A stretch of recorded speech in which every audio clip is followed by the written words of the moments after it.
Ne, instrumentais, muzikiniais garsais pasirūpinę.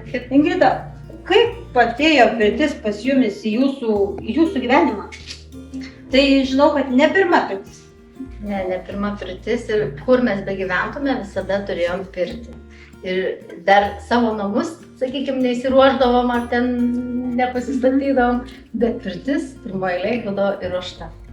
Kad einant po darbų metų eigai, po darbo dienos ar savaitgalį galėtum nueiti į pirtį, atsipalaiduoti, pailsinti savo kūną, atsistatyti vėl jėgas ir toliau dirbti dar. Tai pirma jūsų pirtis buvo? Pirma mūsų pirtis buvo ant ratų. Pirma pirtis buvo ant ratų, kubiliukas. Iš Lietuvos atsivežėme Daniją, tai danai buvo labai nustebę, galvodavo, kad čia kempingas. Ir ne vieną kartą girdėjom replikas, kad sako, o, dar tokio kempingo nemačiau ant ratų. O mes buvom nusitempę net ir prie Šiaurės jūros. Ir ten kūrenomės ir ėjome į jūrą maudytis, tai irgi labai jau... Neprašė danai, duokit mums pabandyti. Prašė įleisti, pasižiūrėti, kas čia vyksta, ką mes čia turim. Domėjosi.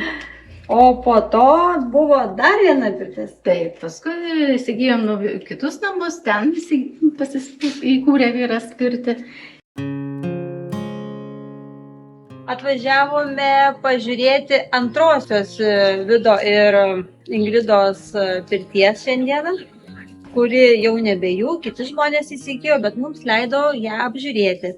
Tai čia vaizdas tikrai matosi, kad jau padarė žmonės, ką norėjo, užaugo didesniems projektams.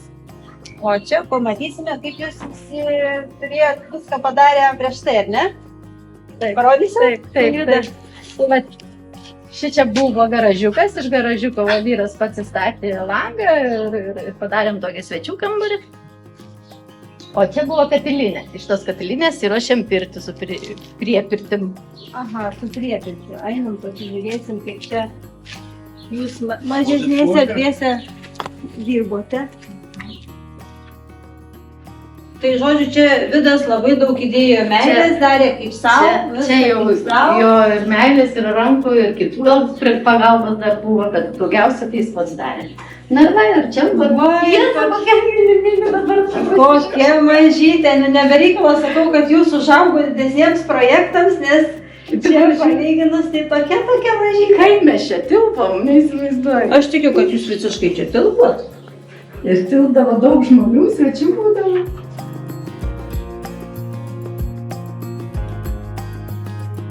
Tai jau žolytė susėta, visi augalai pasodinti. Taip, viskas padaryta ir kūrybai nebėra vietos. Bet taip einam mes į kalną, tenais matosi slėnis ir atrodo, kad mes kalnuose, ne Danijoje, ne lygumoje, ar ne? Taip, atrodo, šita vietovė yra kalnuota. Šiaip Danija yra lyguma, tai tik dviejose miestuose yra kur kalvotos vietos. Tai mums nuskilo apsigyventi kalvotose vietose.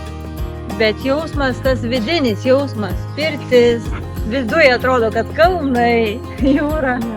Labai puikiai vietoje gyvena. Po pirties žmonės suguldami va čia ant žolytės ir vasarą paleidžiama laistymo sistema ir jie maloniai gaivina lietutis. Va, kaip išradingai panaudota. Viską panaudojau. Ne tik žolę laistyti, bet ir žmonės po pirties atgaivinti. Po to dar nauja pirtis, tai dabar šita trečia. Tai šita. Ir čia praeinam mes duris, kur... Čia bus edukacinė pirtis, apie 20 žmonių tilps. Tai vat didelė erdvė. O va šičia bus hamamas. Irgi dar laukia, nes hamamas, ne toks lietuviškas dalykas, bet jis bus. Ingrida, tu pasakoji, kad čia šitam svečių priėmimo kambaryje ne tik priimat svečius, bet ir atliekat praktikas kažkokius tai, nežinau, kaip repeticijas. Kas ten su tuo kvėpavimu? Tai vadinasi kvėpavimas, sąmoningas kvėpavimas, dar kitaip vadina repefingas. Aš esu instruktorė ir mes čia sugulam nemažai žmonių ir aš juos stebiu, kaip jie kvėpuoja. Tai jie, aš galvau, kad ateina, ten susėda kaip jogai, ten kokiu nors ratuku, ten sukryžiuoja kojas ir ten stipriai įkvepia, čia ne tas. Čia, šičia tas sąmoningas kvėpavimas, tai yra atsigulus. Atsigulus vyksta, kvėpuoji savo ritmu, truputėlį, gal intensyviau.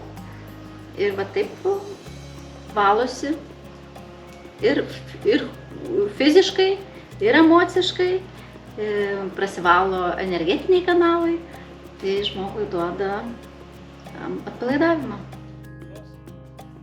Pirties vedimas, vantos, tai turbūt viso to mes galime paklausti Vido.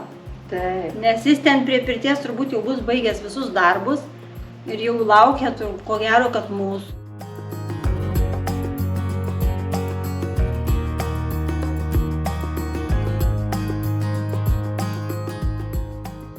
Tai diplomą tai jau turi, taip suprantu, jau turėsi, nes kiek žinau, visas praktinės dalis jau praėjai, sekėsi, kiek girdėjau, puikiai.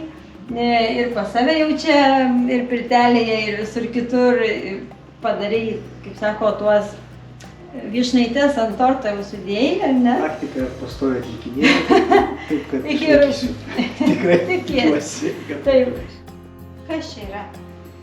Čia yra garo gaudyklė, tam, kad garas neišeitų, kai duris atidarai, kad garas ir liktų tenais.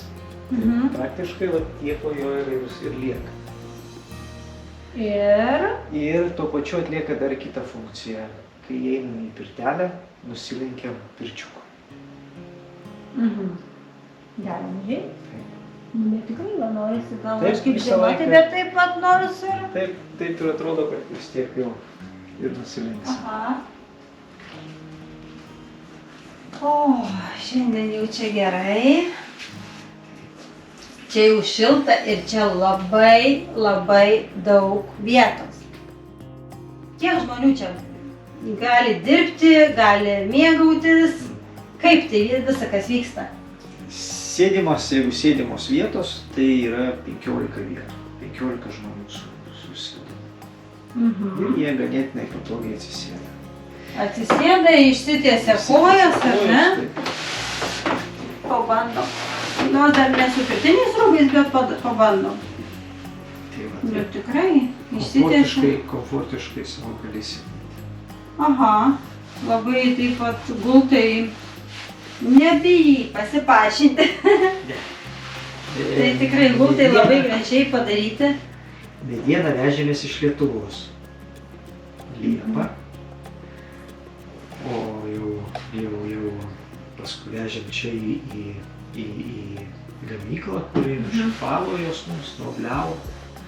Ir tada jau čia vietinis meistras išpjaustė jos mums.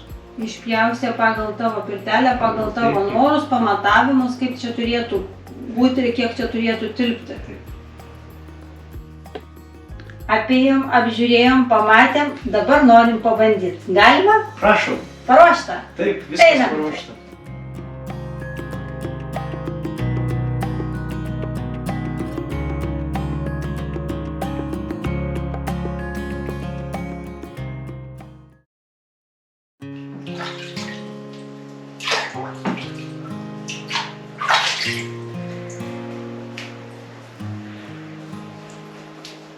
Užkrausime vandenuką su mūsų palinkėjimais. Linkiu mums gero garo, gero poilsio.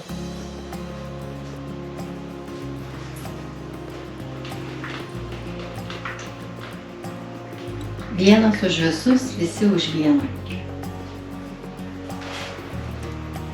Aš linkiu, kad šitą pirtelę aplankytų kuo daugiau lietuvių ir kad danai pamiltų tikrą lietuvišką pirtį. O mums šį vakarą linkiu gero garo.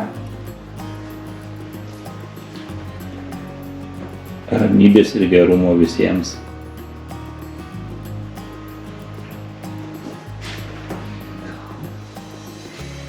Užpilau vandenį, iškeliau rakutes ir sakom tebūnie tai tokia mano valia.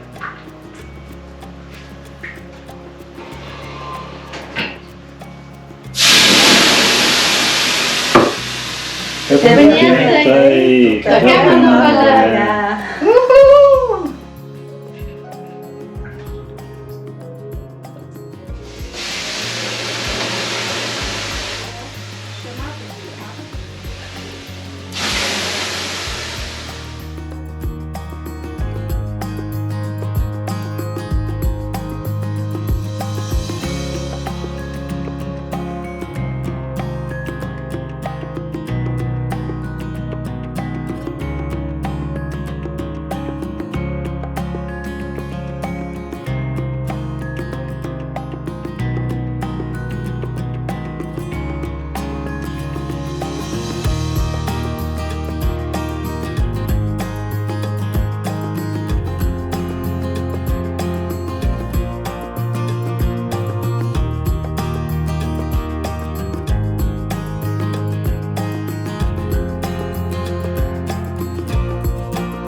Danijos lietuvių pirtininkų sąjunga.